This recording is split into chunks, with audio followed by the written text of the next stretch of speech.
सर्दियों की एक कड़ाकेदार शाम थी। ठंडी हवा हड्डियों को कंपा देने वाली थी। बादशाह अपने शानदार महल में दाखिल हो रहा था।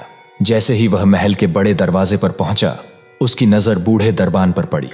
दरबान वहीं खड़ा था, बिल्कुल सीधा मगर ठंड से कांपता हुआ। उसकी वर्दी पुरानी और बारीक थी, इतनी कि ठंडी हवा आसानी से उसे बेध रही थी।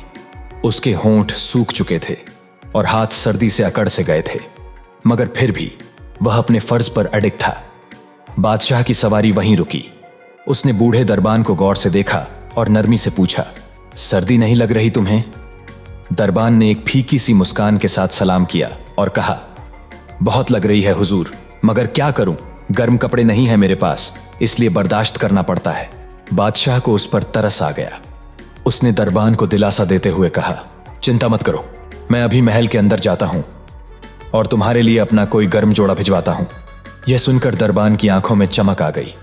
उसने बादशाह को झुककर सलाम किया और शुक्रिया अदा किया। उसके लिए यह किसी इनाम से कम नहीं था।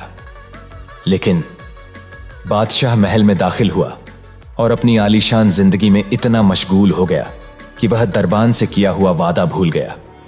महल की गर्म चादरें, नरम गद्दे और लजीज पकवानों के बीच उसे दरबान की ठिठुरती हालत का ख्याल ही नहीं आया। सुबह हुई।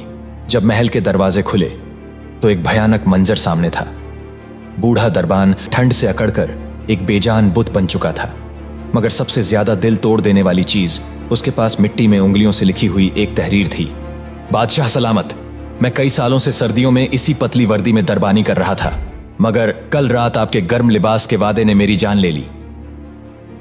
जिंदगी में दूसरों को झूठी उम्मीदें देने से बचिए। सहारे इंसान को खोखला कर देते हैं और उम्मीदें कमजोर बना देती हैं। खुद की ताकत पर भरोसा करना सीखें, क्योंकि इंसान का सबसे बड़ा साथी, दोस्त और हमदर्द वो खुद ही होता है।